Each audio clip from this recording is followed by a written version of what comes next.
Hi, some of you know me, some of you don't, that's okay. I like to collect things I shouldn't have, like errors. People tell me to make content for YouTube, so let's do that. Let's talk about these. Before I get into things, I personally find it important to make a distinction on what a misprint is and is not. I don't always use the term misprint because many have specific definitions for the term, and a lot of them vary between collectors and forum posters.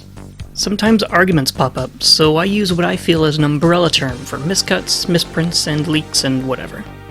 I say error, but I mostly just say misprint at trade tables, so people know what I'm talking about a little faster. It kinda conflicts with the name. That said, there's more to get into. A lot of errors passed around are not actually errors, and have explanations that don't involve a defective production. Sometimes it's an errata or a correction, sometimes it's something deceptive, sometimes people are just too susceptible to rumors. I get it happens, but let's break down the most common misconceptions today before we get into the juicy stuff. Blank cards are an authentic error that happens sometimes, but sometimes they're just alters. Sometimes somebody did something to them. Hobby League cards and some old Parallel Rare video game promos were very easy to peel apart. If you flicked a corner and yanked, usually they'd come off clean. Sometimes. The most common approach is to use acetone and wipe the surface off. Acetone, or propanone, works for virtually all printed cards, even ghost rares. Don't be fooled by online sellers and trade tables. If you think something has been tampered with, just bust out a loop. They're super cheap and can clip onto your phone. I use them a lot. I've been surprised a few times that some collectors haven't heard of Asian English cards. They're printed for OCG using OCG backings, but have the front printed in English. That's about it. A lot of them are pretty rare these days, but without this knowledge they can sometimes be confused as errors. So don't worry about it too much, they're designed to look like that. This has been YouTube to death. You probably already know most of the story, but since you came here for my input, UDE made unauthorized cards and Konami spanked their bum-bums. There are so many of these things that some of the authentic prints are harder to find, and the UDE versions are often labeled as errors for having a little silver square in the corner. This is the part of the video where I tell you they're not errors. The K series were normal rare prints of each card UDE perverted with their science. Flame Wingman, Electrum, Mudball Man, Aqua Neos, Dreadmaster, Water Dragon, and Whitehorn Dragon. Each one was printed with their original set IDs, and a K added to the end. I started calling them K series and the name kind of stuck in some places. Flute of Summoning Karibo and Mistbody haven't surfaced as K rares. There's a bit more to the story overall, but let's set that aside for the moment. There may or may not be a separate video about Shinsuke later on, but he apparently had access to some degree of printing technology sometime between 2015 and 2016. A lot of people believed they're testers or weird unreleased prototypes, but they're really just not. This Magic and Wizards logo is a big giveaway. Another is a small bit of jerk-off text to tell you just how cool it is. Please. Remember Premium Pack 1 and 2? Remember the set advertising how each super could also come as a secret rare alternate rarity? I don't either. So it isn't surprising that tons of kids at the time concluded their secret rare, like Javelin Beetle or whatever, was an error. The truth was perfectly reasonable, but I still see people making the wrong assumption, considering the same alternate rarities occur in both sets, all from the major TCG languages. French, German, Italian, and even English.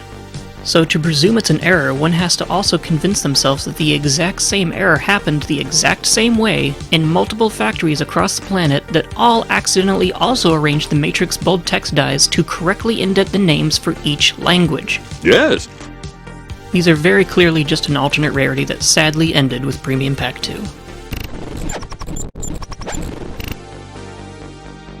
These were kinda sorta like the Premium Pack situation, except not really.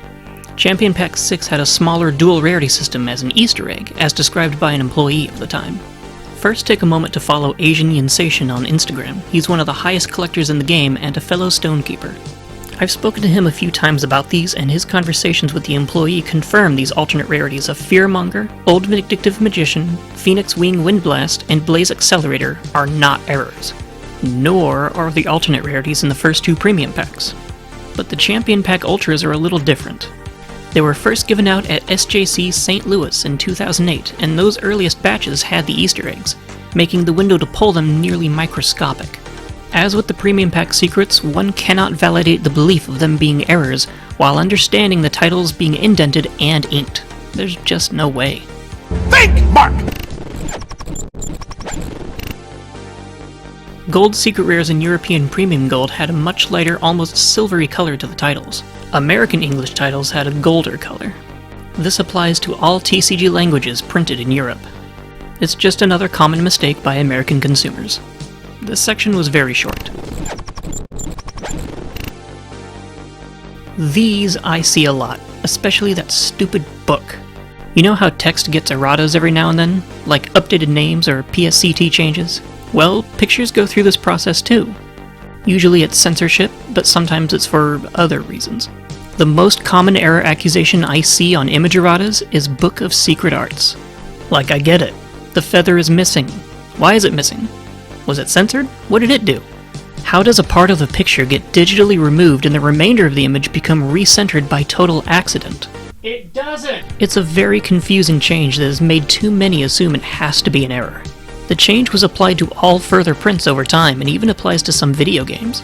Book of Secret Arts isn't the only example of this. Here's Sword of Dark Destruction. Why was this changed? Why is the smoke gone? We just don't know.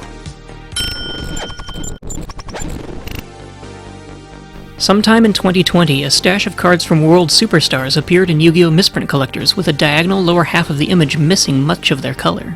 The seller claimed to have found them in a friend's bulk, and he traded for them, then he showed us.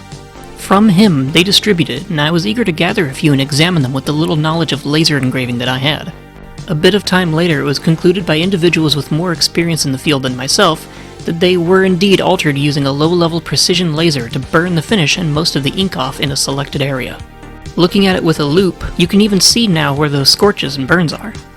Some suspicions and accusations were already passed around, but we had a solid word from experts in the field to confirm for us after too many of us had been fooled, myself included.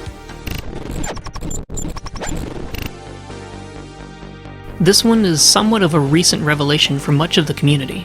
I don't remember this article at all, but there it is, in my timeline, in my present reality. In the first wave of the 2007 collectible tins, the normal rares found in the Tactical Evolution boosters all had rainbow inking in their text, like secret rares do. This cool oddity became very well known and popular among collectors, and I got a ton of them myself. It wasn't until about 14 years later that these came up in conversation. A link to a metagame article written by Jason Meyer was rediscovered, which states that these were called rainbow rares, and are implied to be intentional. I reached out to Jason about the article, and he states he honestly can't remember, but he knows anything he said in that article was vetted. This makes the information essentially official, that these are not errors. However, even with that said, it's a persisting theory that they are in fact errors, but Konami chose to declare the mishap an intentional design for whatever reason. Whether they are or are not actually errors, I decided to include them in this video for the sake of documentation and the likelihood that the conspiracy surrounding them is just fan imagination. This last segment is more of an opinion piece, but there are minor defects floating around that many in the community don't even consider an error. Take foil bleeds, for example. They're so common, especially in Europe, that collectors often disregard them or don't consider them errors in the first place, and either of those opinions is fine. Some cards are speculated to be errors, like the DL4 Machine King or the secret rare name on a Wildheart promo, but there are no correct versions of these known, so it's largely irrelevant if they are. Some are very clearly errors, like the Chaos Emperor Dragon that says Yoru in the effect text, but again, no corrected version is present, so it's kind of pointless. That pretty much covers it for an introductory content outside of the secret channel. Thank you to the homies you see on your screen. This channel has taken far too long to bring to life for a ton of reasons, but I'm glad I took my time and I didn't get overwhelmed or something. I'm told part of self-care is avoiding burnout. This video has been a small discussion about what to look out for and some brief explanations, nothing major just yet. And if you like this content, be sure to receive my thanks. I have way more topics to discuss about what are errors, and where they came from, what they're worth, and more. Until then.